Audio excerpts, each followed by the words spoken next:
Roosevelt that said that the most important ingredient in the formula of success is being able to relate and connect with people. Rapport, I just want to throw that out there.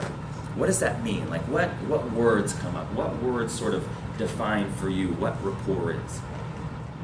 I mean, our ability to connect and build relationships with people could be one of the most important skills that we can learn in life. You know, because the bigger. Well, when I was 6 or 7, I can't remember the age, I would always go trick-or-treating with my older brother and sister. So we'd go around, you know, we'd go house to house to house, and about 8 houses down, there was this guy's house. His name was Jay. And Jay gave out the big candy bars. You know what I'm talking about. So, you know, you can picture me and my brother and sister just kind of walking along in our outfits, and we always get to Jay's house really excited, knock on the door, trick-or-treat. You know, Jay opens the door, he's like, hey kiddos, come on in. And he'd always invite us in and give us a little pep talk. You know what, let's look at the bag so far. Oh, this looks good, you guys are gonna have a good night, send us on our way. One year, my brother and sister, they just got to an age where they were too cool to trick-or-treat with little brother, right? So they left George on his own, and my mom, who felt bad for me, was like, I'll go with you, I'll go with you. And so that year I remember going out, and I was all excited again, you know, in a little ghost outfit, and you know, going house to house to house, so excited to get to Jay's house. I had my mom with me, right? And so I go up to Jay's house, I'm all excited, I knock on the door. It's like, Jay, trick or treat. I take off my mask, he's like, hey kiddo, come on in. I was like, all right, so I take a step. My mom grabs my arm and pulls me back. And I was just so confused in that moment. I was so confused. I looked up at Jay, I looked at my mom. I looked at Jay, I looked at my mom. And my mom was like, no, we gotta go. And so, you know, I reach out my bag, Jay drops the big candy bar in, chunk, and we start walking off. And I asked my mom, and I'll never forget this, I asked my mom, I was like, Mom, why didn't we go in? You know, why didn't we go in and talk with Jay? And I'll never forget, she bent down, she looked at me, she says, honey, it's not safe to talk to strangers. How many of you were conditioned with that idea growing up, that it wasn't safe to talk to strangers? So how is it that we put down that invisible defense between human beings?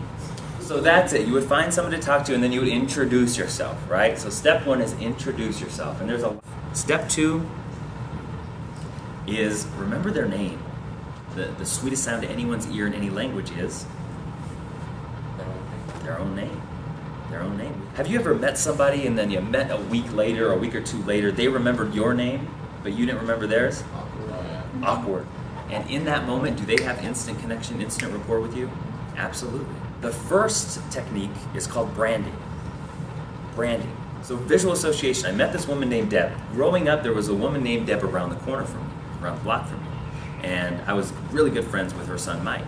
So in my mind, I thought, okay, I'll give this a try. In my mind, I met her, and in my mind, I created a quick picture. A lot of ways you can do it. You know, if you meet somebody named Larry, you can imagine somebody else named Larry, you know, and them giving a chest bump or a high five or a butt slap or something.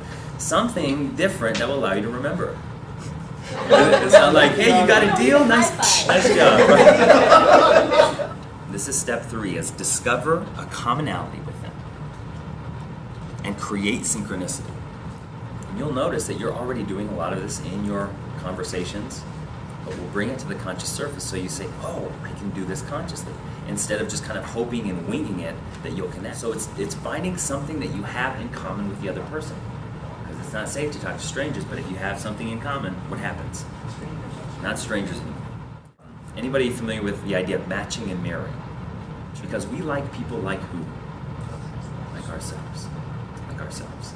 So I remember when I first tried this, I was sitting there in a sales call, I was like having a conversation with someone, I was too busy looking at their body posture, and you know, and she was talking to me, and she's like, so? I said, what's that?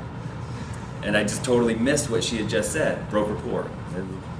You know, somebody who's from the East, who's from New York, talking to somebody who's from the South. You know, people from the South tend to talk a little slower, a little more methodical, a little more feeling-oriented. People from the East are talking a mile a minute, the micro machine guy, you know, talking. You put those two people together, what happens? That if we're matching the pace of the other person as they're speaking, there's a stronger chance that we can create synchronicity, create connection. And it's the little stuff. It's like chopping down a tree, right? Every nick on the tree eventually will knock down the tree.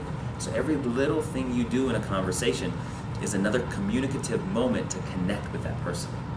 Step number 4 is deepen the bond. Deepen the bond. What is it that people love to talk most about? People love to talk about themselves. We love to talk about ourselves, right? So it's allowing them, asking them questions about them, what they like, what their interests are. Step number 5, listen. I'm guessing you've been in a conversation where you're talking to somebody and you can tell they were just off in outer space somewhere. How'd that make you feel? Irritated, yeah. And has there been a time when you've probably done the same to somebody else? Step 6 is give a genuine compliment. Give a genuine compliment. Look for something that you like in the other person and let them know. And that is the essence of a genuine compliment. Because when's the last time you guys got a compliment? How'd that feel? It felt good.